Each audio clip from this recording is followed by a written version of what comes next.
Medicine Master Tathgata magically cured my allergy.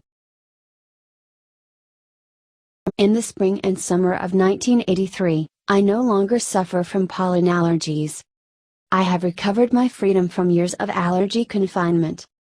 I can wander again in the green field where thousands of flowers are blooming, without sneezing or tearing, and picking a cherry blossom to sniff doesn't bother me anymore.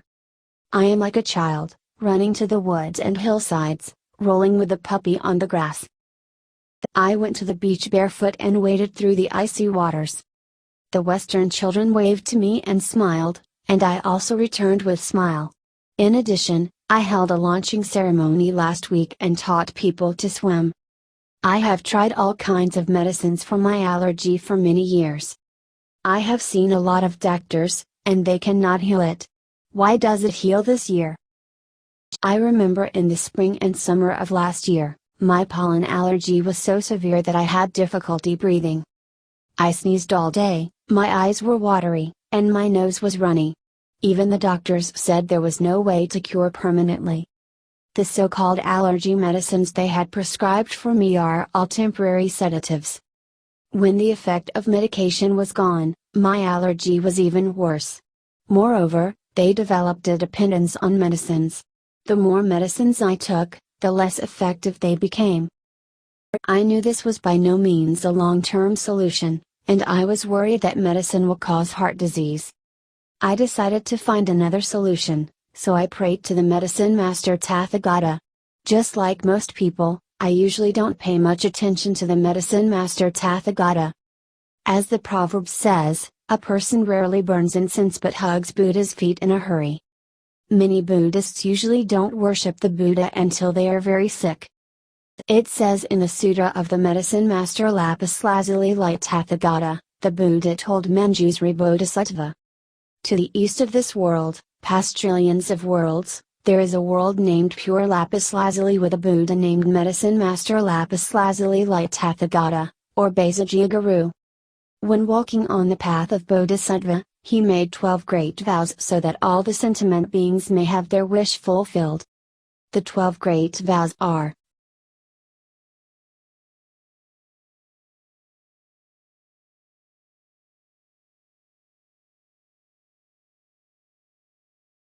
the first great vow, my body will shine forth brilliant rays, illuminating infinite worlds. Enable all sentient beings endowed with noble and magnificent appearance as me. The second great vow, my body will be translucent, like lapis lazuli, with bright and flawless purity. My light is so brilliant and wide that it will awaken the minds of all beings dwelling in darkness, enabling them to engage in their business. The third great vow, with infinite wisdom and skillful means, I'll enable all sentient beings to obtain sufficient goods they need, so that they will not lack anything. The fourth great vow, if sentient beings walk on the evil path, I'll enable them to be peacefully settled upon the body path. The fifth great vow, I'll help the countless sentient beings who cultivate morality following my Dharma to observe the precepts to perfection. Upon hearing my name, even those guilty of violating the precepts will regain their purity and avoid descending into the wretched destinies. The sixth great vow, sentient beings with inferior bodies, deficient senses and abilities, ugly, stupid, insane, or suffering from various illnesses, upon hearing my name, they'll obtain fine features, and be free of illness or suffering.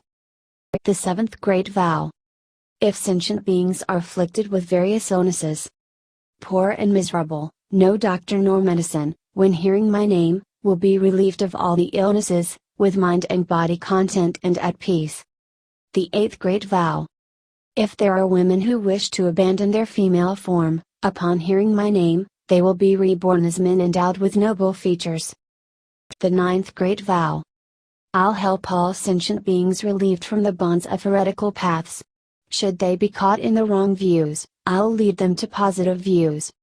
The 10th great vow, sentient beings who are shackled, beaten, imprisoned, and are bullied or humiliated, when hearing my name, they'll be free from all those afflictions, due to the divine power of my merits and virtues.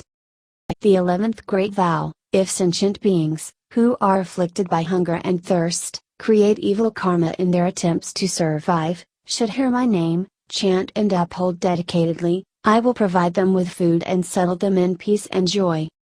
The 12th Great Vow: if sentient beings who are destitute, lacking clothes to protect them from mosquitoes and flies, heat and cold, should hear my name, chant and uphold dedicatedly, they will receive all manners of exquisite clothing, and will enjoy to their heart's content. A brief description above. See the Medicine Master Tathgata Sutra for details. There are 12 divine generals and 2 bodhisattva attendants who assist in healing beings' illnesses. Many years ago, Master Hong Yi once said, "Since having faith in Dharma, I has been dedicated to the Dharma of Amitabha Pure Land and also ever preached the Sutra of the Medicine Master Tathgata." There are 3 things we need to notice. 1. If one has violated precepts, after hearing the name of Medicine Master, one will regain purity. 2. If the path of vowing to be reborn in Western bliss is uncertain, the name of the Medicine Master is heard. At the end of life, 8 bodhisattvas will be showing the way. Immediately, one will be reborn amid the lotuses in ultimate bliss. 3. All the dooms in the present life will be eliminated, so I advised all of the Buddhists including monasteries and laypersons to recite the Sutra of Medicine Master and uphold his name.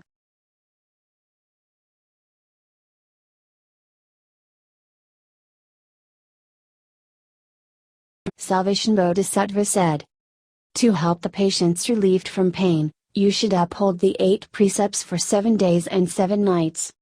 You should pay homage and make offerings to the world-honored Medicine Master Lapis Lazuli Light Tathgata and recite this sutra 49 times. The patients may then avoid danger and will not be under the sway of evil ghosts. I have always known that the omnipotent Medicine Master Tathgata universally relieves sentient beings from sufferings just as Avalokitesvara Bodhisattva does. It's just that I use business as an excuse and rarely worship Medicine Master Tathgata. In the past 1 year, I deeply regretted it, so I resumed upholding the name of Medicine Master Tathgata and recited the Medicine Master Sutra 7 times a day. After half a year, the Medicine Master Tathgata came and expounded to me many times, showing me how to choose food to heal myself. Till this spring, I have gradually recovered, and I am no longer suffering from allergies. Moreover, my body often seems to be blazing with flames, and the flame is shining. My body is always warm. I only wear 2 clothes even under heavy snow, a cotton underwear made in Hong Kong and a t-shirt. At most I'd add a cloth jacket when I went out. I don't wear animal sweaters or fur. When the guests come to my home, they often feel that my home is too cold. Usually I don't turn on the heater. The guests are so cold that they have to wear sweaters and fur coats, but they are still shivering. However, I feel as if nothing had happened. Sometimes, I even feel the whole body is blazing. While others are shivering and calling cold, I feel so hot and sweaty. When I sit still, I often see myself emitting a blaze of light that shines through the room. I am not a Taoist practitioner. Never ask for conducting chi or pulse, nor care what my level is, nor even care what the circulation is about. I don't observe the heart, nor count the breath, nor cease thoughts when I'm distracted, nor desire to sit longer. 3 minutes is not too short, and half an hour is not too much. To acquire stillness, I can enter stillness in a flash while strolling. When having a conversation with people, I can enter stillness with another heart, and this heart is still dealing with people. My meditation asks for nothing, everything goes with nature. The so-called act in harmony with circumstance. This is how I sit. I don't crave for any achievement, and I have no extravagant aspiration to become a bodhisattva or attain any way. When sitting or standing, I can be meditatively concentrated. Just because of my carefree mindset, I have never forced myself to pursue the 5 psychic powers. I am very satisfied to be an ordinary mortal. I am already very joyful to believe in Buddha and practice Dharma. Why do I request for more? I don't count the beads when I was chanting Buddha, and I don't even care if I have chanted tens of thousands of times. I often say to my friends, when we chant Buddha, it is the main purpose to uphold and think of the Buddha. If we focus on counting beads too much, it's like abandoning the roots but chasing the terminals. What on earth you are thinking of Buddha, or you are counting the beads instead of the Buddha name? Counting beads is distracting. It makes people unable to dedicate themselves to the Buddha unless you can do the counting but not mindful of the beads. My wild fox Zen, of course, does not fit the elegant hall, and naturally, it is not accomplished. The reason why I am not afraid of the cold and flames appearing on my body is undoubted that it is covered by Buddha and Bodhisattva. Especially, the blessing and protection from Medicine Master Tathgata is essential to me. After more than half a year of personal experience, I am more convinced of the magic effect of Medicine Master Sutra, and I devoutly worship Medicine Master Tathgata more often. Now I often advise patients to uphold and chant Medicine Master Tathgata and recite the Medicine Master Tathgata Sutra. I have persuaded many people to chant Medicine Master Tathgata, including those in Hong Kong, Taiwan, Canada, and the US. Many of them wrote letters to me that their illnesses have been healed gradually, and some said that they have fully recovered. A virtuous Buddhist in Hong Kong was gradually cured after upholding Medicine Master Tathgata. The other two mental patients also improved because of upholding and chanting the Tathgata.